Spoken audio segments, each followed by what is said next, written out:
Vous êtes sur France 24, bienvenue dans votre journal de l'Afrique, voici les titres. Au Sénégal, les nouvelles dispositions sont mises en place pour l'indemnisation des victimes de la période préélectorale entre 2021 et 2024. Les familles de 74 personnes décédées lors de cette période sont concernées. Elles recevront chacune 10 millions de francs CFA. Qui remportera la 8e édition du CHAN, championnat d'Afrique des nations de football. La finale de ce samedi opposera la surprise Madagascar aux expérimentés marocains déjà 2 fois vainqueurs de la compétition. La correspondance à Nairobi dans cette édition. Enfin ce soir, nous recevons un acteur du monde culturel togolais, le réalisateur Julio Teko qui va nous présenter la Fondation, l'un des premiers centres entièrement togolais dédiés au cinéma et à la culture. L'interview en fin de journal. Et on ouvre ce journal au Sénégal où les autorités ont annoncé simplifier les conditions d'indemnisation des victimes des troubles politiques de ces dernières années. Selon le gouvernement sénégalais, les familles de 74 personnes décédées lors des manifestations politiques entre 2021 et 2024 sont concernées par cette mesure. Les détails de Niman Nao à Dakar. Dans un communiqué, le ministère de la Famille et des Solidarités, qui s'occupe de l'indemnisation des victimes de ces troubles politiques entre 2021 et 2024 au Sénégal, informe que près de 2000 ex-détenus, des personnes arrêtées injustement, selon les autorités, ont pu être indemnisées à hauteur de 500 000 francs CFA par ex-détenu. 127 personnes blessées lors de ces manifestations politiques ont également pu être accompagnées médicalement, alors que 6 familles de personnes tuées lors de ces manifestations politiques ont pu également être indemnisés à hauteur de 10 millions de francs CFA par famille cette fois-ci. Mais de nombreuses familles sont toujours dans l'attente de pouvoir être indemnisées pour cause la difficulté pour ces familles de pouvoir obtenir certains papiers, notamment le certificat d'hérédité. Le ministère de la Famille informe alléger les procédures pour permettre à ces familles de pouvoir rentrer le plus rapidement possible dans leurs fonds. Ce alors qu'il y a quelques jours, la mort de Pape Mamadou Seck, un ancien détenu arrêté lors de ces troubles politiques entre 2021 et 2024, a fait naître quelques polémiques. Des militants sont montés au créneau pour réclamer une meilleure assistance à ces victimes, notamment les anciens détenus, à les aider à mieux se réinsérer socialement. Ce nouveau drame dans l'émigration clandestine, au moins 69 personnes sont mortes après le naufrage d'une pirogue au large des côtes mauritaniennes. Seules 17 personnes ont survécu alors que plusieurs dizaines sont toujours portées disparues. Selon des rescapés, 160 personnes voyageaient à bord de la pirogue, partie il y a 6 jours de Gambie. En Ouganda, Yoweri Museveni, au pouvoir depuis 1986, a accepté son renouvellement à la tête de son parti, ce qui signifie qu'il sera candidat lors de l'élection présidentielle du 12 janvier 2026. Ce sera alors son 7e mandat. De son côté, l'opposition dénonce une dérive autocratique. Les précisions de notre correspondante régionale, Juliette Monti. Sans surprise, Yoweri Museveni portera de nouveau les couleurs du NRM, le mouvement national de résistance, lors de l'élection présidentielle qui se déroulera dans un peu plus de 4 mois maintenant. Devant les 23 000 délégués du parti réunis sur l'esplanade de l'indépendance à Kampala, le président ougandais a défendu son bilan depuis son arrivée au pouvoir il y a près de 40 ans. Alors que ses détracteurs l'accusent d'avoir viré à l'autoritarisme, lui a vanté la stabilité, la paix et les performances économiques du pays. Régulièrement critiqué par les organisations de défense des droits humains, Museveni a traversé les décennies au pouvoir en dirigeant le pays d'une main de fer. L'opposition ougandaise a à maintes reprises dénoncé des fraudes électorales lors des scrutins passés et la répression politique dans le pays, grandissante à l'approche de l'élection, suscite encore davantage d'inquiétudes. Côté opposition, l'ancien chanteur Bobi Wine de la plateforme d'unité nationale entend lui aussi à nouveau briguer la magistrature suprême. Le scrutin présidentiel à venir devrait donc ressembler au précédent. On en vient au CHAN, championnat d'Afrique des nations. Ce vendredi, le Sénégal affrontait le Soudan dans la petite finale avec à la clé une 3e place synonyme de médaille de bronze. Les Lions de la Teranga l'ont emporté à l'issue d'une séance de tir au but après un match nul 1 partout. Les tenants du titre se consoleront donc avec cette médaille de bronze. Et la finale opposera ce samedi Madagascar au Maroc. Madagascar qui avait fini à une belle 3e place en 2022 jouera la première finale continentale de son histoire. De son côté, le Maroc qui a déjà remporté la compétition à 2 reprises jouera sa 3e finale de CHAN en 5 ans, en 5 participations. De là à être favori samedi, notre correspondant Bastien Renouille à Nairobi leur a rendu visite alors qu'elles affinaient leur préparation. Regardez. Ça y est, c'est le dernier entraînement pour l'équipe du Maroc qui est en train de se préparer derrière moi avant la grande finale ce samedi. Une équipe en forme, bien préparée, favorite de la compétition puisqu'elle a déjà remporté l'épreuve à 2 reprises. Une équipe qui a un excellent championnat à domicile, de bons joueurs qui jouent dans ce championnat. Mais ça ne fait pas tout pour le coach, écoutez-le. On sait que la motivation il joue son rôle. On sait que la forme du jour joue son rôle. On sait que le côté technico-tactique va jouer son rôle. Mais on sait aussi que le côté physique va jouer son rôle. Et je pense que l'attitude des joueurs va faire la différence. Le coach l'affirme, il ne faudra pas prendre Madagascar de haut pour pouvoir l'emporter. Les Malgaches qui se sont également entraînés ici à Nairobi une dernière fois. L'équipe qui fait figure d'outsider mais qui a quand même des arguments à faire valoir puisqu'elle a terminé 3e du dernier CHAN. Une équipe qui s'est entraînée au cours de la dernière semaine, qui a beaucoup préparé ce match psychologiquement. Écoutez l'entraîneur. C'est la première fois qu'on va jouer cette finale-là. Jamais participé à une finale. Donc ça, c'est motivation de plus pour les joueurs. Comme je leur dis, peut-être ce sera votre premier et ce sera votre dernier aussi. Donc il faut donner à 150 ou à 200% pour la finale-là. En plus, c'est l'honneur de jouer contre l'équipe Maroc, l'équipe nationale de Maroc. Maroc, c'est pas n'importe qui pour le football. C'est des grands pays de football africain, mondial. Le match démarrera à 18h heure locale ici à Nairobi. Et avant, il y aura une cérémonie de clôture, une cérémonie à ne pas louper, nous disent les organisateurs.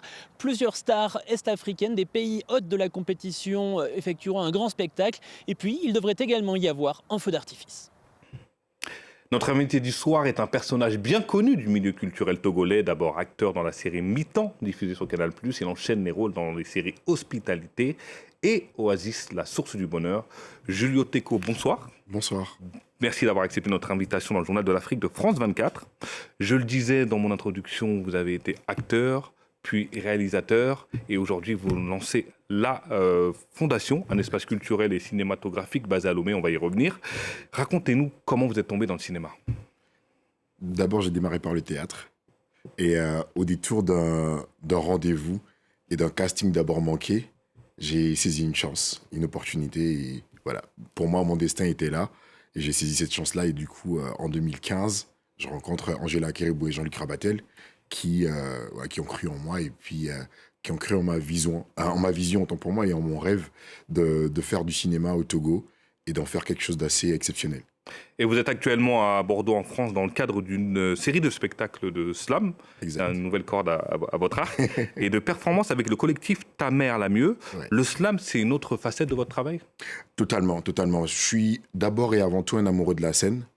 Donc, entre les planches de théâtre, le micro de façon générale et l'art oratoire, ça a toujours été pour moi un vecteur important de transmission et de connexion avec les gens autour de moi. Donc, pour moi, il a toujours été important de partager, de communiquer. Et donc, le slam était, dès le départ, un élément important et clé dans le développement de ma carrière. Vous travaillez actuellement en parallèle sur 2 courts-métrages en France, dont l'un avec la réalisatrice franco-togolaise Sarah Adjao. Parlez-nous brièvement de ces 2 histoires. Alors, la première, c'est on va essayer de plonger les spectateurs, sinon les téléspectateurs, du petit écran vers un univers lointain. Je veux dire lointain parce qu'aujourd'hui, on est dans une ère assez futuriste. On est déjà dans le futur même, à travers de l'IA et tout ce qui s'ensuit. Donc, on plonge les spectateurs dans un monde très futuriste. Et aussi, on revient quelque part sur la pandémie du Covid qui est passée et une histoire dans le futur, mais qui rappelle en fait que notre vie ne tient qu'à un bout de fil et qu'à un souffle. Donc, avec Sarah Adjao, on est en train d'essayer de concocter une pépite, et c'est son premier court-métrage à elle qu'elle va réaliser sur la terre française.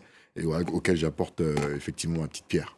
Et je le disais dans mon introduction, vous venez de créer la Fondation. C'est l'un des premiers centres entièrement togolais dédiés au cinéma et à la culture. Pourquoi l'avoir créé ? Ça répondait à quel besoin ? Au besoin de transmettre de transmettre et de préserver le patrimoine culturel qui est le nôtre.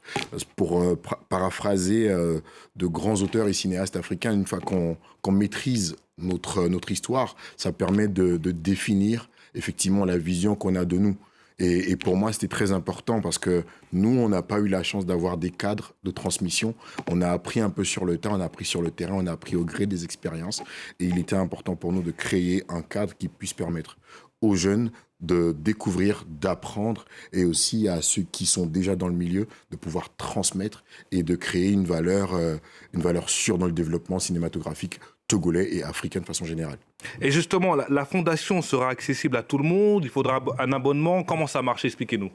Alors, dans un premier temps, on a un volet, sinon un caractère assez social autour du projet, parce que beaucoup de jeunes Togolais, et sinon de jeunes Africains, n'ont pas accès direct à la culture, parce que pour certains, ou sinon pour de nombreuses familles, ça reste quelque chose d'assez lointain. Donc, on a un caractère social où on emmène d'abord, on rééduque les populations à découvrir ce qu'est la culture, l'art et le cinéma. Donc, voilà, au départ, il est gratuit. D'accord, l'accès est gratuit. Et après, au fil du temps, on va le consacrer. On va effectivement mettre en place des abonnements, des ateliers de formation, des canaux. Et justement, ouverts qu'est-ce qu'on peut y trouver à la Fondation? On peut regarder des films, on peut lire des livres, voir des expositions. Exact. Alors, on a plusieurs espaces. Un espace de projection, un espace café pour pouvoir se poser et travailler. On a un espace bibliothèque, on a un espace coworking pour emmener les gens à travailler, effectivement, à faire des recherches, surtout à se documenter autour de l'art et de la culture. D'accord. Et j'imagine que le message que vous voulez montrer à travers la Fondation, c'est que en restant au Togo, on peut se cultiver, on peut avoir accès à la culture et on peut se développer en restant au pays. Oui, en restant au pays, parce qu'aujourd'hui, grâce, effectivement, je vais le dire comme ça, grâce à Internet, on peut être au fin fond d'un trou quelque part et être accessible au monde. Et aujourd'hui, le monde aussi est accessible à nous. Donc, en étant au Togo, on peut arriver à toucher plus d'un à travers le monde, à travers le monde entier aujourd'hui. Et le cinéma est un élément qui transcende les générations et qui, pour moi, traverse le temps et traverse les États. Les États. Donc, en tant que porteur de cet engagement-là cinématographique et culturel, peu importe le pays où nous sommes, nous, notre message, c'est de se dire, on peut porter notre art et notre culture partout. Partout. Et ça passe effectivement par le fait de s'instruire, de s'éduquer, de découvrir. Et ça passe par des espaces comme la Fondation. Et dernière question, j'imagine que la Fondation est une première étape. Très rapidement, jusqu'où vous voulez emmener la Fondation? D'abord, jusqu'où je vais emmener le cinéma togolais. Et sinon, la culture togolaise, la culture africaine, qu'elle touche plus d'un, qu'elle permette à ce que le narratif change autour de la vision occidentale et la vision du monde par rapport à l'Afrique, en développant de plus en plus ce que nous faisons. Et aussi la Fondation, que ce soit un cadre reconnu mondialement par rapport à ce qu'il est de la transmission culturelle, de façon générale. Merci beaucoup, Julio Teko. Merci. Je rappelle que vous êtes acteur, réalisateur, slammer et d'autres choses togolais. Exact. Et vous avez créé la Fondation. Merci beaucoup. Merci d'avoir accepté l'invitation du journal de France 24, journal de l'Afrique. Merci beaucoup. Merci à vous. Merci à vous. Ça fait un plaisir. Et merci à vous, chers téléspectateurs. Mais restez sur France 24 car l'information continue.